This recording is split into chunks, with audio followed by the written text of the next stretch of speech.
Good evening, students. You are all welcome to Science Vision. We are here again with a new lecture in the continuation of second chapter, which is force and laws of motion. So, in the previous lecture, we have discussed Newton's first law of motion. Today, we will do Newton's second law of motion. So, let's start our lecture. Be with me.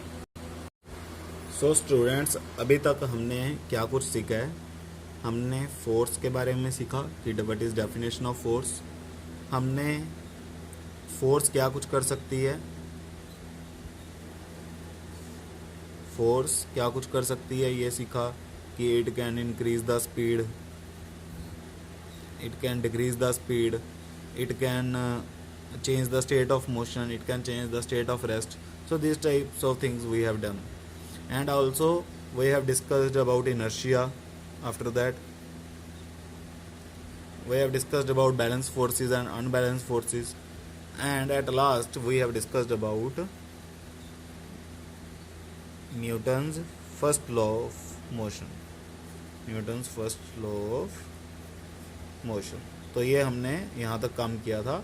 आज हम इसके आगे चलेंगे। तो आज हमने करना है Newton's second law of motion. Newton second law of, हमारे पास न्यूटन के 3 लॉज हैं और आज हमने उसमें से सेकंड लॉ पढ़ना है। पर उसको पढ़ने से पहले हम एक चीज़ डिस्कस करेंगे और फिर चलेंगे Newton second law of motion पे। तो स्टूडेंट्स, अभी तक हम पहले चैप्टर से जो बात करते आ रहे हैं वो मोशन की बात करते आ रहे हैं। तो हम मोशन की बात करते आ रहे हैं जब से भी हम फर्स्ट चैप्टर पढ़ रहे हैं, इतना टाइम हो गया। तो एक बॉडी मान लो मोशन में है, तो और मैंने आपको बताया कि साइंस क्वांटिटेटिव भी है, वो क्वांटिटी जानना चाहती है।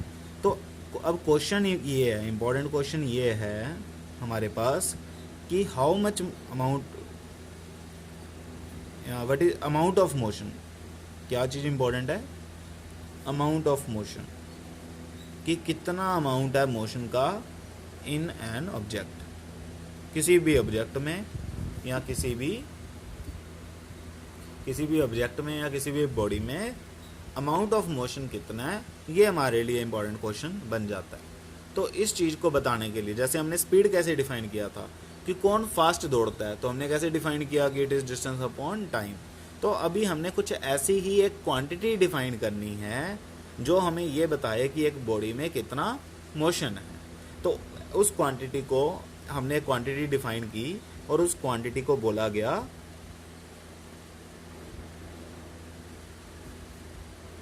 मोमेंटम। क्या बोला गया? मोमेंटम। और ये मोमेंटम हमें क्या बताएगा कि किसी बॉडी में कितना मोशन है। What is the amount of motion in an object, that is known as momentum. अब स्टूडेंट्स देखो ध्यान से, हमारे पास मान लो एक बॉडी है m और वो किसी v वेलोसिटी से, मान लो किसी v वेलोसिटी से चल रही है इस डायरेक्शन में। तो इसका मतलब इसमें मोशन है क्योंकि ये चल रही है।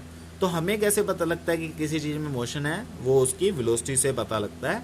अगर वो चीज़ मूव कर रही है तो उसमें मोशन है, और अगर नहीं कर रही तो उसमें मोशन नहीं है। और उसके पास है क्या? मास है। तो यही 2 क्वांटिटीज़ तो हैं जो मोशन बता सकती हैं कि अब जिस बॉडी में वेलोसिटी ज़्यादा होगी उसका मोशन ज़्यादा होगा, जिसमें वेलोसिटी कम होगी उसका मोशन कम होगा। तो क्या हम ये कह सकते हैं कि जो अमाउंट ऑफ मोशन इन्हीं 2 चीज़ों से आने वाला है, एक मास से और एक वेलोसिटी से, बिकॉज यही तो 2 चीज़ें, इसके अलावा कुछ नहीं है। तो इसका मतलब जो हमारा मोमेंटम है वो क्या होने वाला है? जो हमारा मोमेंटम है वो क्या होने वाला है? It is mass into velocity. What is momentum? It is mass into velocity. So momentum can be defined as product of mass and velocity. And इस मोमेंटम का मतलब क्या है कि किसी बॉडी में कितना मोशन है हमें कौन बताएगा?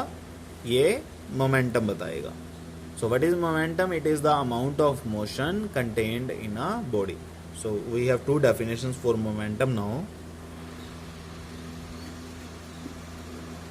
Amount of motion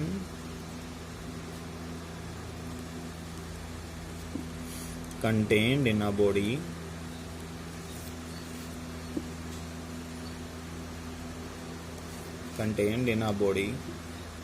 is known as momentum. और सेकेंड डेफिनेशन क्या होगी? It is defined as the, it is another definition, it is defined as the product of mass and velocity. तो स्टूडेंट्स आप देख सकते हो कि इसमें मास एंड वेलोसिटी क्यों आ रहा है? क्योंकि किसी भी बॉडी में जब मोशन है वो मास और वेलोसिटी के कारण ही है. तो इसका मतलब मोमेंटम का फॉर्मूला क्या हो गया? Mass into velocity. So see first question कि if a body of mass 5 kg moving with velocity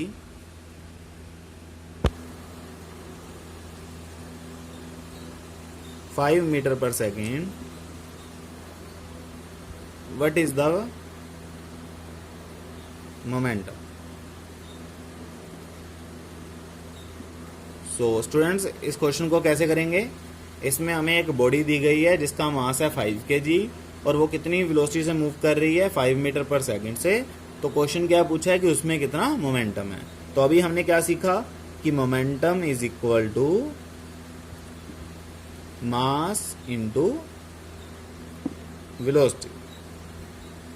तो हमें मास दिया है दैट इज 5 इंटू वेलोसिटी कितनी है? 5. So answer comes out to be 25. और यूनिट्स क्या होंगे? केजी मीटर पर second. So this is our momentum. So students देखो आप, हम बार बार ये मोमेंटम लिख रहे हैं. कितनी बार हमने ये मोमेंटम लिखा? तो ऐसे तो बार बार हम मोमेंटम ही लिखते जाएंगे. तो इसका मतलब है कि हमें कुछ इसके लिए सिंबल बना लेना चाहिए. जैसे फोर्स के लिए सिंबल क्या था? एफ. ठीक है, वैसे ही हम क्या करते हैं, डिस्टेंस के लिए एस था, इनिशियल वेलोसिटी के लिए यू था, फाइनल वेलोसिटी के लिए वी था. तो ये सारे सिंबल्स थे. तो हम एक सिंबल मोमेंटम के लिए भी बना लेते हैं. सो momentum is represented by small p. Momentum is represented by small p, or I think capital P you can use, but small p is right thing. So we can write P is equal to mass into velocity. So this is the formula for momentum. So small p is the symbol for momentum. So I think now you got the idea of momentum. What is momentum? It is the amount of motion contained in a body, or it is defined as the product of mass and velocity. And this is the way to calculate the momentum in a question. So let's move to the next topic. So students, as you see कि momentum is equal to mass into velocity, so we will discuss now two cases for that. So let us suppose we have two bodies A and B, and both bodies have same mass. Both bodies have same mass m. So for body A, what is the momentum? PA is equal to ma VA, mass of A body and velocity of A body. And for the body B, what is momentum? mv VB. This is the mass of the V body and this is the velocity of V body. And as I have said that both bodies have same mass, so PA become VA, MVA, and PB become MVB. So both have same also. Now the question is कि which body have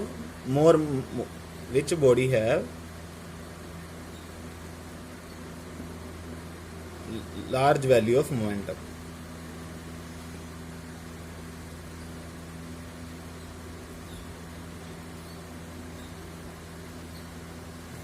Large value of momentum. So you can see कि value of the mass is same. So that body, if VA is greater than VB, if velocity of body A is greater than velocity of B, then this means momentum of body A is momentum greater than momentum of B. and if VA is less than VB, this implies momentum in A is less than momentum in B. So if mass of the two bodies is same, तो किसके पास momentum ज़्यादा होगा? जिसके पास velocity ज़्यादा होगी। तो अगर दो बॉडीज का मास सेम है तो वो बॉडी ज़्यादा मोमेंटम पोजेस करेगी जिसके पास वेलोसिटी ज़्यादा होगी। एंड इन केस सेकंड, अगर आप दूसरे केस में देखो तो दूसरे केस में क्या है कि अगर उनके मान लो दो बॉडीज है, सेम केस है, पर उनमें मास नहीं सेम पर उनकी वेलोसिटी सेम है, तो वो सेम वेलोसिटी से मूव कर रहे हैं। तो पहली बॉडी के लिए मोमेंटम क्या हो जाएगा? एम ए इंटू वी, और दूसरी बॉडी के लिए मोमेंटम क्या हो जाएगा? M b into v. तो दोनों में वेलोसिटी सेम है पर मास डिफरेंट है। तो अब मोमेंटम किस में ज़्यादा होगा? अब जिसका मास ज़्यादा है, मान लो M A is greater than M B, तो दिस इम्प्लाइज जो मोमेंटम ऑफ ए होगा वो मोमेंटम ऑफ बी से बड़ा होगा। और अगर momentum of mass of a is less than M b है तो दिस इम्प्लाइज जो मोमेंटम ऑफ ए है वो less than momentum of b होगा। तो इसका मतलब जिसके पास मास ज़्यादा होगा उसके पास ही मोमेंटम ज़्यादा होगा, पर कंडीशन क्या है कि उन दोनों के पास वेलोसिटी सेम होनी चाहिए। So clear students? So students consider this question. Consider two bodies of mass 4 kg and 6 kg moving with velocity 10 meter per second and 3 meter per second respectively. So question is which body have more momentum? तो हमने ये बताना है कि कौन सी body के पास momentum ज़्यादा है। तो हमें दोनों बॉडीज़ के लिए अलग अलग पहले हम ए बॉडी मान लेते हैं और बी बॉडी मान लेते हैं और उन दोनों के लिए मोमेंटम निकालते हैं। तो इसका मोमेंटम क्या होगा? M a into v a, और इसका मोमेंटम क्या होगा? M b into v b. तो मास ऑफ फर्स्ट बॉडी कितना दिया है? 4 kg, और वेलोसिटी कितनी दी है उसकी? 10 मीटर पर सेकेंड। तो आंसर क्या आया?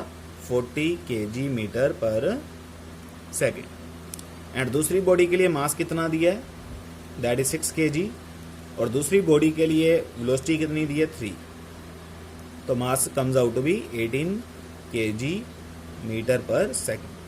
So you can see momentum of A body is greater than B. So A body have more momentum than B.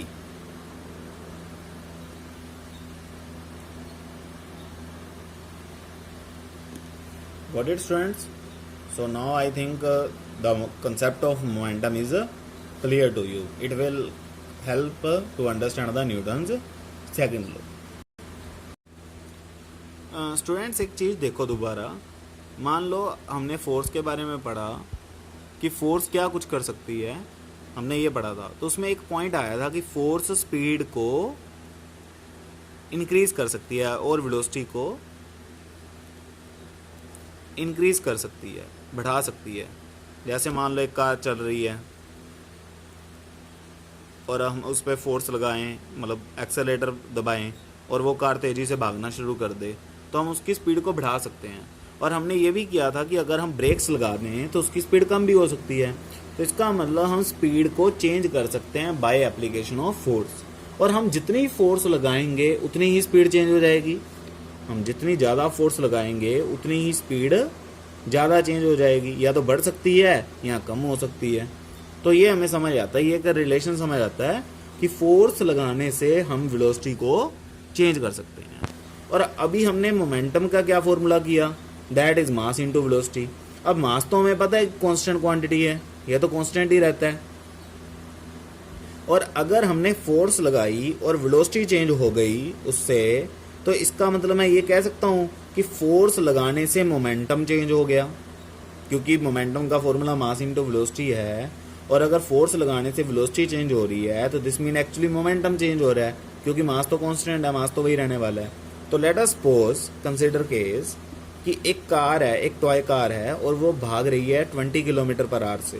Let us suppose तो एक कार है जो 20 किलोमीटर पर आवर से चल रही है और मैंने उसकी स्पीड बढ़ा दी, मैंने उसकी स्पीड फोर्स लगा के कितनी कर दी? 40 किलोमीटर पर आवर कर दी। और उस कार का मास कितना है?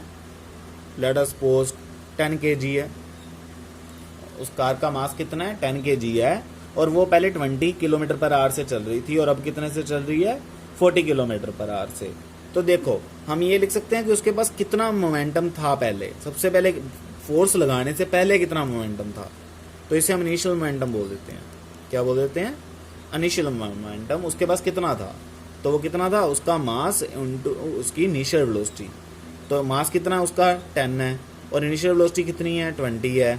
तो ये कितना आ जाएगा, 200, है ना, 200 किलोग्राम किलोमीटर पर आवर, ये आ जाएगा। तो this is the initial momentum जो उस बॉडी के पास था। और अब फोर्स लगाने के बाद, तो आफ्टर अप्लाइंग फोर्स उसके पास एक मोमेंटम आएगा जो कि क्या है, फाइनल मोमेंटम है। और ये कितना है, मास कितना उसका, 10 ही है अभी भी, और वेलोसिटी कितनी होगी, 40। तो ये कितना हो गया, 400 kg किलोमीटर पर आवर।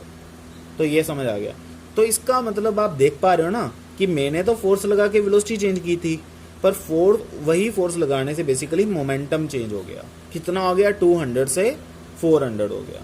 तो इसका मतलब जो हम फोर्स अप्लाई करते हैं, जो हमारी अप्लाइड फोर्स है, वो किसको चेंज कर देती है, मोमेंटम को चेंज कर देती है, मोमेंटम को चेंज कर देती है। ये हमें एक पॉइंट समझ आता है, ठीक है। तो और एक आप चीज़ और ध्यान से देखो, मान लो वो टॉय कार चल रही थी, वो टॉय कार चल रही है, और मैंने उस पर पहले थोड़ी सी फोर्स लगाई, हल्का सा पुश किया, जस्ट ऐसे फिंगर से हल्का सा उसे पुश किया, और उसकी वेलोसिटी, वो स्पीड गेन कर ली। पर मान लो मैंने जोर से धक्का दिया होता, फिर क्या होता, फिर वो ज़्यादा वेलोसिटी से चलती। तो इसका मतलब आप जितनी ज़्यादा फोर्स लगाओगे उतना ही वेलोसिटी में चेंज ज़्यादा होगा, वो चाहे वेलोसिटी कम हो रही हो चाहे ज़्यादा हो रही हो। अगर आप ब्रेक बहुत ज़्यादा जोर से लगा दो तो इसका मतलब वेलोसिटी बहुत ज़्यादा कम हो जाएगी। तो इसका मतलब जितनी ज़्यादा फोर्स लगाते हैं उतना ही ज़्यादा change, more is the force applied,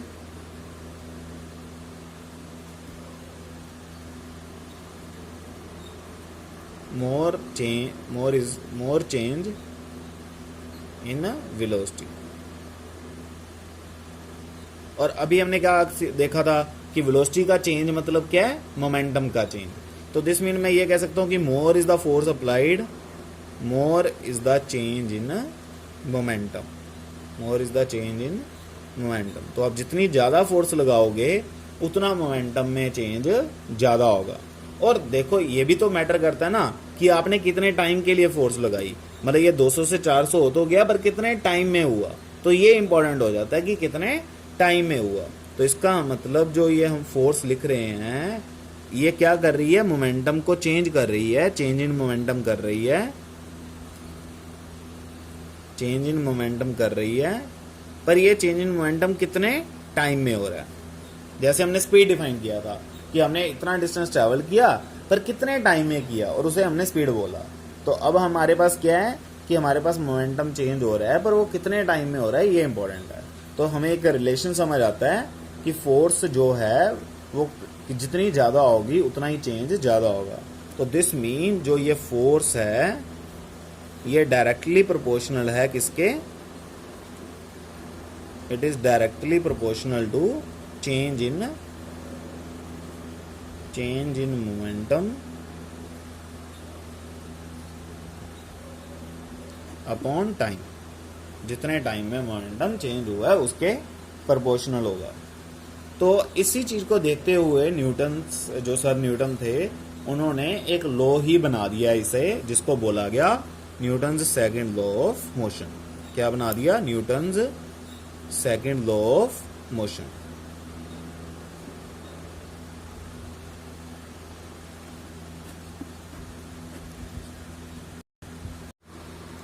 तो न्यूटन ने सेकंड लॉ दिया अपना मोशन का, और कैसे दिया कि Newton second law of motion statement is the rate, और इसका एक एक वर्ड ध्यान से समझना है, the rate of change of momentum of a body is directly proportional to applied unbalanced force and the change in momentum is in the direction of force.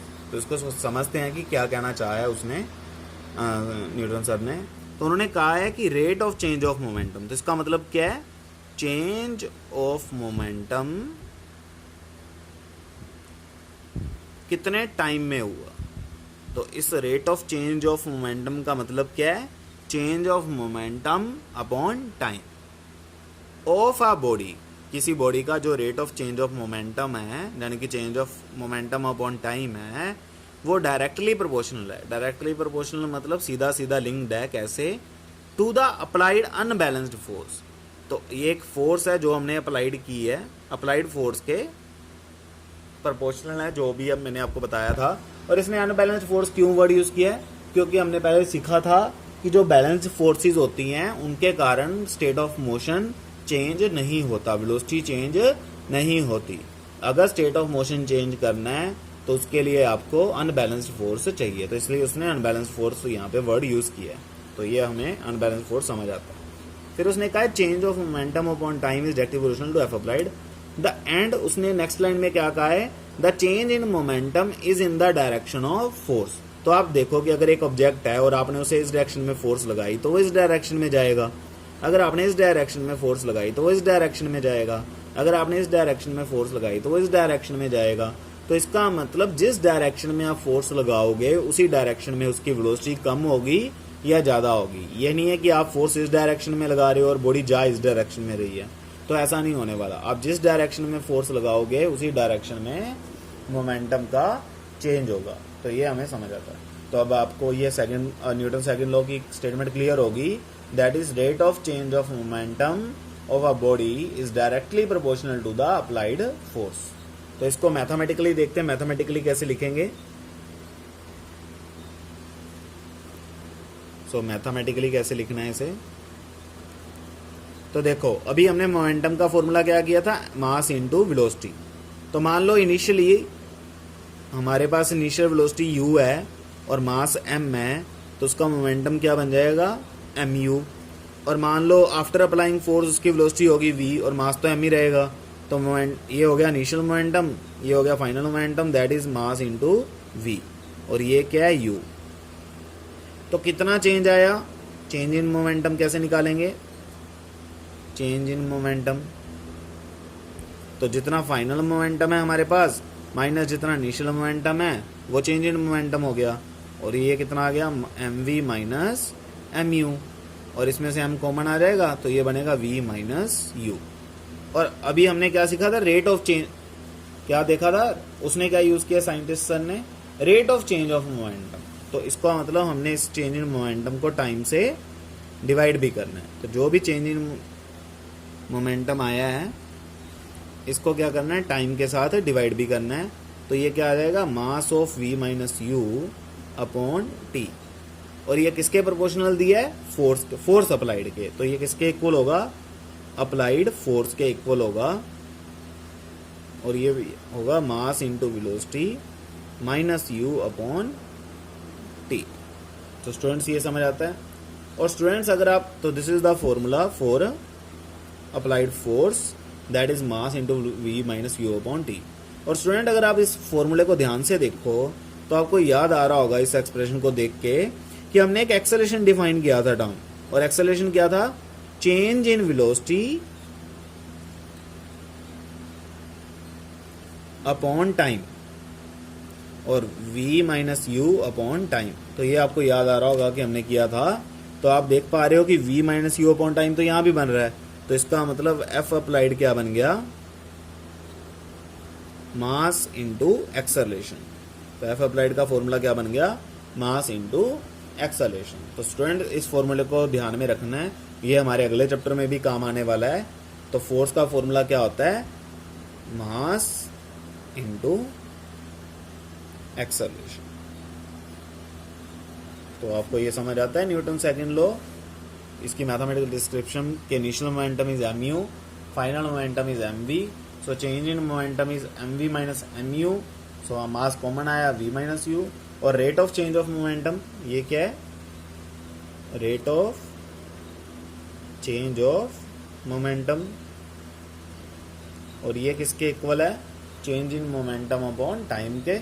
तो वो लिख लिया। और न्यूटन सेकंड लॉ क्या कहता है कि it is directly proportional to the applied unbalanced force. तो इसका मतलब ये हमारा क्या हो गया? Applied force is equal to mv minus u upon t. तो एक्सेलरेशन क्या आ गया? Change in velocity upon, acceleration हमें पता है क्या होता है? change in velocity upon time, which is v minus u upon t. So we can substitute this value to here, and F applied become mass into acceleration, and it is very important formula. Students, हम कब से force की बात कर रहे हैं, और हम जब कोई भी फिजिकल क्वांटिटी या कोई भी क्वांटिटी डिफाइन करते हैं तो उसके यूनिट्स भी बताते हैं साथ में. जैसे डिस्टेंस किया तो उसके यूनिट मीटर, जब टाइम किया तो उसके यूनिट सेकंड, जब वेलोसिटी किया तो उसके यूनिट मीटर पर सेकंड. तो अभी तक हमने फोर्स के यूनिट्स नहीं बताए आपको. तो मान लो कि हमारे पास फोर्स है, तो उसके एसआई यूनिट्स क्या हैं, फोर्स के एसआई यूनिट्स क्या हैं, न्यूटन. देखो ये न्यूटन सर ने ये कंसेप्ट इंट्रोड्यूस किया है, तो उन्हीं के नाम पे ये यूनिट्स बनाए गए हैं, दैट इज न्यूटन. और you can write with capital N. So don't use capital N for this naming. If you want to write like this, like 5 newton, आप ये लिखना चाहते हो तो आप स्मॉल एन से लिखोगे, और अगर आप सिंबल वाइज लिखना चाहते हो तो आप कैपिटल एन से लिखोगे. Clear? So what are the units of force? That is Newton. Got it? So now we will do one numerical on this formula. So student, this is our numerical. Calculate the force needed to produce an acceleration of 5 meter per second square on a wooden cube of mass 5 kg. So क्या क्या calculate करना है इसमें? Force calculate करना है. और given क्या है हमें? मास गिवन है, दैट इज 5 kg. और हमें एक्सेलरेशन गिवन है 5 metre per second square. So students, force का फॉर्मूला भी हमने क्या सीखा? Mass into acceleration. सो मास 5 दिया है और एक्सेलरेशन भी 5 दिया है, तो answer comes out to be 25 kilogram meter per second square. तो एक तो ये यूनिट्स हो गई, क्योंकि मास के यूनिट्स केजी होते हैं और एक्सेलरेशन के units metre per second square होते हैं. तो और अभी मैंने आपको ऐसे यूनिट्स क्या बताया था पर न्यूटन, तो हम बेसिकली न्यूटन यूज करेंगे, तो हम इसे 25 न्यूटन लिख सकते हैं. तो force comes out to be 25 newton. तो और न्यूटन कौन से यूनिट्स हैं? एसआई यूनिट्स हैं. ऐसे ही इसके सीजीएस यूनिट्स भी होते हैं, जो कि होते हैं डायन. तो डायन उसके सीजीएस यूनिट्स हैं, और 1 न्यूटन 10⁵ डायन के बराबर होता है. तो 1 न्यूटन कितने के बराबर होता है? 10⁵ डायन के. तो ये आप नोट कर सकते हो, इंपॉर्टेंट है यूनिट कन्वर्जन के लिए. कई बार क्वेश्चन में डायन दिया होता है और आपने उसे कन्वर्ट करना होता है, तो रिमेंबर दिस फॉर्मूला. ओके. पर स्टूडेंट्स, आप देखो कि हम न्यूटन सेकंड लॉ कर रहे हैं, उससे पहले फर्स्ट लॉ किया. तो अब ये क्वेश्चन पूछ सकते हो कि सर हम ये लॉस कर ही क्यों रहे हैं, इन लॉस का बनना जरूरी क्यों था. तो अब हम इसकी एप्लीकेशंस देखते हैं कि एप्लीकेशन क्या है. तो एप्लीकेशन जानना इंपॉर्टेंट हो जाता है किसी चीज़ में इंटरेस्ट लेने के लिए, कि वो चीज़ हमने मन से पढ़नी है, तो हमें ये पता होना चाहिए कि उसका फ़ायदा क्या है जो हम कर रहे हैं. तो आपको क्रिकेट देखने का शौक तो बहुत होगा, जब आप क्रिकेट देखते हो और खेलते भी होगे. और मान लो कि बॉल जा रही है और यहाँ पे प्लेयर है, और उस प्लेयर ने उस बॉल को कैच करना है.